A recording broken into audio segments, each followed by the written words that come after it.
Tanggal 29 Desember, hari ke-364.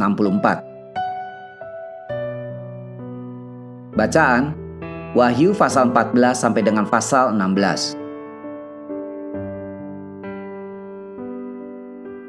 Mencurahkan 7 cawan. Garis besar. Ditemani dengan nyanyian dari 144.000 orang, pencurahan terakhir murka Allah dimulai. Bumi sudah matang karena kejahatannya dan layak menerima malapetaka yang akan menimpanya. 7 malaikat tiba dengan 7 cawan penuh dengan wabah, sampar, penyakit, dan kematian. Ketika cawan murka Allah dicurahkan, yaitu penghakiman yang benar dan adil, lihat Wahyu pasal 16 ayat 7, orang-orang menolak untuk mengakui Sang Pencipta dan mengutuk Allah yang di sorga karena kesakitan dan karena bisul mereka. Lihat Wahyu pasal 16 ayat 11. Setelah pengosongan dari cawan ketujuh, suara keras dari surga menyatakan, "Sudah terlaksana." Demikian Wahyu pasal 16 ayat 17.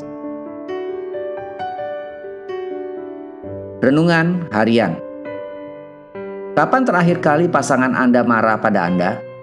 Apakah Anda ingat keadaannya? Bagaimana terakhir kali bosmu marah padamu? Apa hasilnya? Kemarahan bisa menjadi emosi yang menakutkan. Apakah diungkapkan oleh pasangan atau anak, teman atau musuh? Sekarang bayangkan bahwa bukan manusia yang marah pada Anda, tetapi Allah alam semesta, Tuhan yang menciptakanmu dari debu, Tuhan yang suatu hari akan menghancurkan unsur-unsur dunia dalam nyala api. Lihat 2 Petrus pasal 3 ayat 10 dan ayat 12. Bagaimana Anda menghadapi kemarahan semacam itu? Kemana Anda akan pergi untuk menghindarinya? Jawabannya tentu saja tidak ada. Hari ini Tuhan masih menawarkan kasih dan belas kasihannya. Tetapi akan datang suatu hari ketika murka dan penghakimannya akan dicurahkan ke atas semua orang yang telah mengabaikan undangannya. Anda akan mengalami hal ini jika Anda menolak tawaran keselamatannya di dalam Yesus Kristus. Dan itu juga berarti anggota keluarga dan teman Anda yang belum diselamatkan. Dan itu berarti tidak ada waktu yang lebih baik daripada sekarang untuk memperingatkan mereka yang Anda kasihi atas resiko yang mereka hadapi dengan melanjutkan ketidakpercayaan mereka. Bisakah Anda tetap menunggu untuk tidak melakukannya sekarang?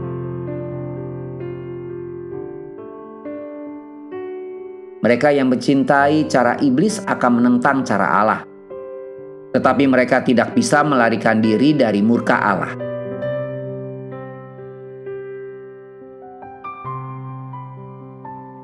Pendalaman.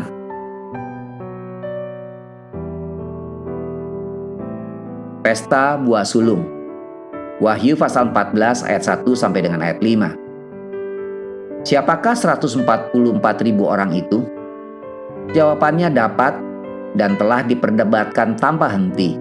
Tetapi tidak ada yang dapat menyangga keterangan tentang mereka seperti yang dituliskan dalam ayat 4. Di mata Allah, mereka adalah persembahan buah sulung, hasil panen pertama yang telah ditentukan dalam salah satu dari 7 perayaan bangsa Israel. Lihat Imamat pasal 23 ayat 9 sampai 14. Orang-orang percaya ini ditetapkan sebagai persembahan khusus untuk Allah. Demikian Wahyu pasal 14 ayat 4. Armagedon, gunung kecil yang besar. Wahyu pasal 16 ayat 16. Terlepas dari signifikansinya dalam masa Alkitab, di mana lokasi Armagedon menjadi saksi 2 kemenangan besar, seperti yang disebutkan dalam Hakim-Hakim pasal 5 ayat 19, Hakim-Hakim pasal 7 ayat 1 sampai 25, dan 2 kekalahan besar, yaitu 1 Samuel pasal 31 ayat 4 sampai 10, dan 2 Raja-Raja pasal 23 ayat 29 dan ayat 30. Lokasi di sekitar Megiddo telah menjadi tempat pertempuran yang melibatkan Pompei, Napoleon, Alexander Agung, dan baru-baru ini Lord Allenby dalam pertempuran Yerusalem pada tahun 1917. Wahyu menggambarkannya sebagai tempat pertempuran final terakhir di dunia antara Tuhan dan kekuatan kejahatan. Demikian Wahyu pasal 16 ayat 16. Amin. Tuhan Yesus memberkati.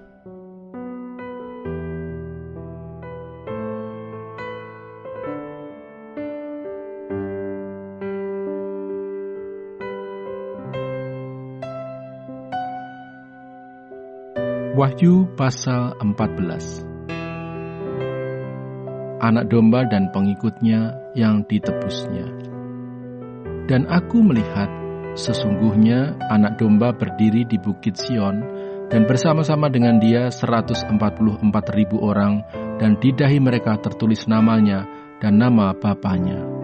Dan aku mendengar suatu suara dari langit, bagaikan desau air bah, dan bagaikan deru guruh yang dahsyat. Dan suara yang kudengar itu seperti bunyi pemain-pemain kecapi yang memetik kecapinya. Mereka menyanyikan suatu nyanyian baru di hadapan tahta dan di depan keempat makhluk dan tua-tua itu. Dan tidak seorang pun yang dapat mempelajari nyanyian itu selain daripada 144.000 orang yang telah ditebus dari bumi itu. Mereka adalah orang-orang yang tidak mencemarkan dirinya dengan perempuan-perempuan, karena mereka murni sama seperti perawan. Mereka adalah orang-orang yang mengikuti anak domba itu kemana saja ia pergi. Mereka ditebus dari antara manusia sebagai korban-korban sulung bagi Allah dan bagi anak domba itu. Dan di dalam mulut mereka tidak terdapat dusta. Mereka tidak bercela. Pemberitahuan tentang penghakiman. Dan aku melihat seorang malaikat lain terbang di tengah-tengah langit, dan padanya ada Injil yang kekal untuk diberitakannya kepada mereka yang diam di atas bumi, dan kepada semua bangsa dan suku dan bahasa dan kaum. Dan ia berseru dengan suara nyaring, "Takutlah akan Allah, dan muliakanlah Dia, karena telah tiba saat penghakimannya, dan sembahlah Dia, yang telah menjadikan langit dan bumi dan laut dan semua mata air." Dan seorang malaikat lain, malaikat kedua, menyusul dia dan berkata, Sudah rubuh Babel, kota besar itu, yang telah memabukkan segala bangsa dengan anggur hawa nafsu cabulnya. Dan seorang malaikat lain, malaikat ketiga, menyusul mereka dan berkata dengan suara nyaring, "Jikalau seorang menyembah binatang dan patungnya itu, dan menerima tanda pada dahinya atau pada tangannya, maka ia akan minum dari anggur murka Allah, yang disediakan tanpa campuran dalam cawan murkanya, dan ia akan disiksa dengan api dan belerang di depan mata malaikat-malaikat kudus dan di depan mata anak domba. Maka asap api yang menyiksa mereka itu naik ke atas sampai selama-lamanya, dan siang malam mereka tidak henti-hentinya disiksa, yaitu mereka yang menyembah binatang serta patungnya itu, dan barang siapa yang telah menerima tanda namanya." Yang penting di sini ialah ketekunan orang-orang kudus yang menuruti perintah Allah dan iman kepada Yesus. Dan aku mendengar suara dari sorga berkata, "Tuliskan, berbahagialah orang-orang mati yang mati dalam Tuhan sejak sekarang ini. Sungguh," kata Roh, "supaya mereka boleh beristirahat dari jerih lelah mereka, karena segala perbuatan mereka menyertai mereka." Tuaian di bumi. Dan aku melihat, sesungguhnya ada suatu awan putih, dan di atas awan itu duduk seorang seperti anak manusia dengan sebuah mahkota emas di atas kepalanya dan sebilah sabit tajam di tangannya. Maka keluarlah seorang malaikat lain dari bait suci, dan ia berseru dengan suara nyaring kepada dia yang duduk di atas awan itu, "Ayunkanlah sabitmu itu, dan tuailah, karena sudah tiba saatnya untuk menuai, sebab tuaian di bumi sudah masak." Dan ia yang duduk di atas awan itu mengayunkan sabitnya ke atas bumi, dan bumi pun dituailah. Dan seorang malaikat lain keluar dari bait suci yang di sorga, juga padanya ada sebilah sabit tajam.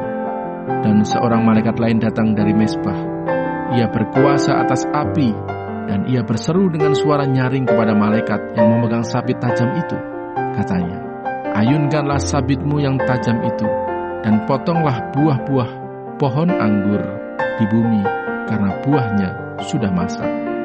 Lalu malaikat itu mengayunkan sabitnya ke atas bumi dan memotong buah pohon anggur di bumi dan melemparkannya ke dalam kilangan besar, yaitu murka Allah. dan buah-buah anggur itu dikilang di luar kota, dan dari kilangan itu mengalir darah. Tingginya sampai ke kekang kuda, dan jauhnya 200 mil. Wahyu pasal 15. Nyanyian mereka yang menang. Dan aku melihat suatu tanda lain di langit, besar dan ajaib, 7 malaikat dengan 7 malapetaka terakhir, karena dengan itu berakhirlah murka Allah. Dan aku melihat sesuatu bagaikan lautan kaca bercampur api, dan di tepi lautan kaca itu berdiri orang-orang yang telah mengalahkan binatang itu dan patungnya dan bilangan namanya. Pada mereka ada kecapi Allah, dan mereka menyanyikan nyanyian Musa, hamba Allah, dan nyanyian anak domba. Bunyinya, besar dan ajaib segala pekerjaanmu, ya Tuhan Allah yang maha kuasa. Adil dan benar segala jalanmu, ya Raja segala bangsa. Siapakah yang tidak takut, ya Tuhan, dan yang tidak memuliakan namamu? Sebab Engkau saja yang kudus, karena semua bangsa akan datang dan sujud menyembah Engkau, sebab telah nyata kebenaran segala penghakimanmu. 7 malaikat dengan 7 cawan murka Allah. Kemudian daripada itu aku melihat orang membuka bait suci, kemah kesaksian di sorga. Dan 7 malaikat dengan 7 malapetaka itu keluar dari bait suci, berpakaian lenan yang putih bersih dan berkilau-kilauan, dan dadanya berlilitkan ikat pinggang dari emas. Dan satu dari keempat makhluk itu memberikan kepada 7 malaikat itu 7 cawan dari emas yang penuh berisi murka Allah, yaitu Allah yang hidup sampai selama-lamanya. Dan bait suci itu dipenuhi asap karena kemuliaan Allah dan karena kuasanya, dan seorang pun tidak dapat memasuki bait suci itu sebelum berakhir 7 malapetaka dari 7 malaikat itu. Wahyu pasal 16. Ketujuh malapetaka. Dan aku mendengar suara yang nyaring dari dalam bait suci berkata kepada 7 malaikat itu, pergilah dan tumpahkanlah 7 cawan murka Allah itu ke atas bumi. Maka pergilah malaikat yang pertama, dan ia menumpahkan cawannya ke atas bumi. Maka timbullah bisul yang jahat dan yang berbahaya pada semua orang yang memakai tanda dari binatang itu dan yang menyembah patungnya. Dan malaikat yang kedua menumpahkan cawannya ke atas laut. Maka airnya menjadi darah seperti darah orang mati, dan matilah segala yang bernyawa yang hidup di dalam laut. Dan malaikat yang ketiga menumpahkan cawannya atas sungai-sungai dan mata-mata air, dan semuanya menjadi darah. Dan aku mendengar malaikat yang berkuasa atas air itu berkata, adil engkau yang ada dan yang sudah ada, engkau yang kudus, yang telah menjatuhkan hukuman ini, karena mereka telah menumpahkan darah orang-orang kudus dan para nabi. Engkau juga telah memberi mereka minum darah. Hal itu wajar bagi mereka. Dan aku mendengar mezbah itu berkata, ya Tuhan, Allah, yang maha kuasa, benar dan adil segala penghakiman-Mu. Dan malaikat yang keempat menumpahkan cawannya ke atas matahari, dan kepadanya diberi kuasa untuk menghanguskan manusia dengan api. Dan manusia dihanguskan oleh panas api yang dahsyat. Dan mereka yang menghujat nama Allah yang berkuasa atas malapetaka itu, dan mereka tidak bertobat untuk memuliakan Dia. Dan malaikat yang kelima menumpahkan cawannya ke atas tahta binatang itu, dan kerajaannya menjadi gelap. Dan mereka menggigit lidah mereka karena kesakitan. Dan mereka menghujat Allah yang di sorga karena kesakitan dan karena bisul mereka. Tetapi mereka tidak bertobat dari perbuatan-perbuatan mereka.